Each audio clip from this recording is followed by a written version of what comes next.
Assalamualaikum warahmatullahi wabarakatuh. Di video kali ini kita akan belajar mengenai machine learning.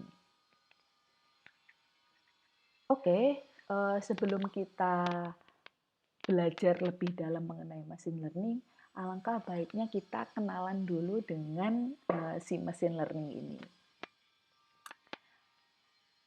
Langsung saja, jadi pengertian machine learning adalah salah satu disiplin ilmu dari computer science yang mempelajari bagaimana membuat komputer atau mesin itu mempunyai suatu kecerdasan. Agar mempunyai suatu kecerdasan, komputer atau mesin harus dapat belajar. Jadi bukan hanya kita aja yang belajar, bahkan komputer atau mesin pun juga harus belajar untuk mempelajari bagaimana disiplin ilmu pada computer science. Nah, next, machine learning adalah suatu bidang keilmuan yang berisi tentang pembelajaran komputer atau mesin untuk menjadi cerdas. Apa saja tipe dari machine learning itu? Ada 3 di sini, yaitu supervised learning, unsupervised learning, sama reinforcement. Nah, di sini saya akan menjelaskan 2 tipe machine learning, yaitu supervised sama unsupervised learning. Saya beri sedikit gambaran ya mengenai supervised dengan unsupervised learning. Gambaran yang pertama yaitu tentang supervised learning. Jadi contohnya misalkan gini. Terdapat seorang anak kecil yang sedang dihadapkan pada suatu masalah, kemudian Anda ini diminta untuk mengajari dan memandu anak tersebut untuk memecahkan masalah tersebut. Oke, jadi ada anak kecil dihadapkan suatu masalah, misalkan dia diminta untuk menggambar sesuatu, kemudian kita ini diminta untuk mengajari anak kecil tersebut, memandu anak kecil tersebut, begini loh caranya menggambar gunung, begini caranya menggambar rumah, dan sebagainya, untuk membuat sebuah gambar yang akan anak kecil tersebut bikin. Nah, itu adalah salah satu contoh atau gambaran dari supervised learning. Yang kedua, yaitu unsupervised learning. Gambarannya seperti ini. Tadi kan ada seorang anak kecil yang sedang dihadapkan dengan suatu masalah. Nah, di unsupervised learning berbeda dengan supervised learning. Jadi, di unsupervised learning ini kita membiarkan anak tersebut belajar dan memecahkan masalah sendiri yang dihadapinya. Jadi kita hanya memberi instruksi, ini loh, gini loh caranya membuat gunung, terserah si anak kecil tersebut belajar sendiri, memecahkan sendiri bagaimana cara belajar atau membuat sebuah gambaran atau gambar sebuah gunung ataupun rumah. Jadi kita benar-benar terserah mereka, jadi kita istilahnya kita membiarkan anak kecil tersebut untuk menjadi mandiri. Nah, setelah kita belajar mengenai gambaran supervised dengan unsupervised learning, sekarang kita mempelajari lebih dalam lagi mengenai supervised learning. Jadi, sebenarnya unsupervised learning ini adalah sangat populer untuk machine learning karena dia biasa digunakan di sini untuk regresi ataupun klasifikasi. Nah, di supervised learning, kita melatih mesin untuk memberikan output yang sudah kita tetapkan atau kita harapkan sebelumnya. Jadi sudah ada data, kemudian kita sudah tahu nanti harapannya itu seperti ini, misalkan. Klasifikasinya itu seperti ini. Jadi kita sudah tahu dengan memberikan output yang sudah kita tetapkan. Namun, supervised learning ini mempunyai kelemahan, yaitu kita harus menyediakan atau menetapkan output dengan benar. Bagaimana caranya? Berarti sebelumnya kita sudah melakukan pengambilan data, sudah melakukan penelitian, sehingga kita sudah tahu nih, misalkan ada input seperti ini, outputnya seperti ini. Jadi kita learning lah istilahnya, learning by doing dulu untuk data pada supervised learning ini. Oke, contohnya kayak gini. Saya memberikan contoh sebuah buahan ya, misalkan. Jadi di sini ada gambar buah-buahan.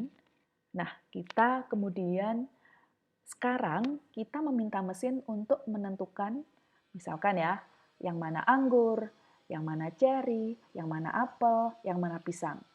Untuk di gambar ini kita abaikan gambar buah yang lainnya, jadi kita hanya fokus menentukan anggur, ceri, apel, dan pisang. Nah, untuk melakukannya, kan nggak mungkin. Si mesin itu tahu kan, yang mana pisang, yang mana anggur, yang mana ceri, yang mana apel. Sebelum kita memberitahu si komputer tersebut dengan memberikan kondisi-kondisi tertentu kepada mesin untuk dapat menentukan jenis buah dengan tepat. Bagaimana caranya? Berarti kita perlu memberikan dia sebuah input atau kita, nah tadi disebutkan di awal bahwa kita harus melatih mesin untuk memberikan output yang sudah kita tetapkan. Caranya bagaimana? Nah, di sini kita memberikan kondisi-kondisi tertentu kepada mesin. Yang pertama, misalkan di sini ada 1, 2, 3, ada 3 parameter, yaitu ukuran, warna, dan bentuk. Apabila ukurannya kecil, warnanya hijau, bentuknya bulat, dan oval, dia merupakan jenis buah anggur. Yang kedua, apabila dia ukurannya besar, warnanya merah, kemudian bentuknya bulat dan sedikit lonjong, berarti dia jenis buahnya apel. Yang ketiga, kondisinya ketika ukurannya kecil, warnanya merah, bentuknya berbentuk seperti hati dan hampir bulat, berarti dia jenis buah ceri. Yang terakhir, apabila ukurannya besar, warnanya hijau, kemudian panjang diameter bulat dan melengkung, dia adalah jenis buah pisang, misalkan. Nah, jadi sekali lagi sedikit review mengenai supervised learning. Jadi untuk menyelesaikan sebuah masalah pada supervised learning, kita harus memberikan kondisi-kondisi tertentu kepada mesin untuk dapat menentukan jenis buah yang tepat. Seperti itu. Nah, selanjutnya kita sudah belajar supervised learning, konsepnya seperti apa. Sekarang kita belajar mengenai unsupervised learning. Nah, berbeda dengan supervised learning, jadi tadi sudah saya jelaskan sedikit tentang gambaran supervised learning mengenai anak kecil. Nah, jadi di sini di unsupervised learning kita tidak perlu mengajari mesin untuk menghasilkan suatu output tertentu. Jadi kita istilahnya biar mandiri lah istilahnya mesin tersebut. Nah, selanjutnya kita hanya mengajari seperti apa sih input yang benar dan output mereka sendiri yang akan menentukan. Kita tidak ada ide ataupun kita tuh nggak tahu output seperti apa yang dihasilkan. Jadi benar-benar istilahnya ada mesin, ya udahlah kamu belajar sendiri. Kita nggak tahu idenya seperti apa, kita nggak tahu outputnya seperti apa. Contohnya, masih sama dengan contoh supervised learning tentang buah-buahan. Jadi ada mesin diminta untuk menentukan mana sih yang anggur, mana sih yang ceri, mana sih yang apel, mana sih yang pisang. Nah, bedanya di unsupervised learning, mesin itu tidak tahu sama sekali tentang buah tersebut. Mesin nggak tahu yang mana pisang, nggak tahu yang mana anggur, tidak tahu yang mana ceri, dan tidak tahu yang mana apel. Kemudian, nah, kalau mesin nggak tahu, terus gimana cara ngaturnya? Nah, berarti di sini yang pertama, kita harus meminta mesin untuk menyusun buah-buah tersebut. Misalkan, disusun berdasarkan fisik. Contohnya, berdasarkan warna. Dia menggrup-grupkan. Dia menggrupkan misalkan grup warna merah, ini berarti apel dan ceri. grup warna hijau berarti pisang dan anggur, misalkan. Nah, kemudian setelah kita pertimbangkan dari ciri fisiknya, kita lebih mendalam lagi, kita lebih detail lagi. Misalkan kita memecah grup tersebut menjadi lebih detail. Misalkan kita pecah berdasarkan grup ukuran. Nah, misalkan ya, ada warna merah dan ukurannya besar. Oh, dia apel. Kalau warna merah dan ukurannya kecil, oh dia ceri. Kalau warna hijau dan ukurannya besar, oh dia ini pisang. Kalau warna hijau dan ukurannya kecil, berarti dia anggur. Nah, ini sedikit gambaran, sedikit konsep lah ya, begitu, mengenai supervised learning dan unsupervised learning. Nah, sekarang apa sih istilahnya metode-metode atau algoritma-algoritma pada supervised learning dan unsupervised learning? Jadi pada supervised learning dibagi menjadi dua, ada klasifikasi dan regresi. Klasifikasi, contoh algoritmanya ada SVM, support vector mesin, kemudian diskriminan analisis, naive bias, Mears-Snapper atau KNN, kemudian neural networks. Regresi ada linear regresi, SVR, ensemble method, decision tree, dan neural network juga masuk di klasifikasi, dia juga masuk di regresi. Tergantung datanya seperti apa, kebutuhannya seperti apa. Sedangkan di unsupervised learning, dia lebih ke clustering. Jadi K-min misalkan ya, kemudian K-midoid fuzzy C-means, kemudian hierarki, Gaussian mixture, neural network juga masuk clustering. Jadi neural network ini dia bisa masuk ke supervised learning, dia bisa masuk ke unsupervised learning. Oke, tadi kita sudah belajar apa sih konsep dari machine learning, bagaimana itu contoh dari supervised learning dan unsupervised learning. Sekarang kita coba membandingkan antara perbandingan dari traditional programming dengan machine learning. Jadi kita membandingkan traditional programming dengan machine learning. Oke, yang sebelah kiri adalah contoh dari traditional programming dan sebelah kanan adalah contoh dari machine learning. Di sebelah kiri terlebih dahulu. Jadi gimana sih software developer ini membuat sebuah solusi, maksud saya membuat atau memecahkan suatu solusi, tapi dengan menggunakan traditional programming. Yang pertama, pasti developing an algorithm. Jadi dia mendevelop sebuah algorithm, misalkan algoritma apa ya, untuk menyelesaikan masalahnya dia.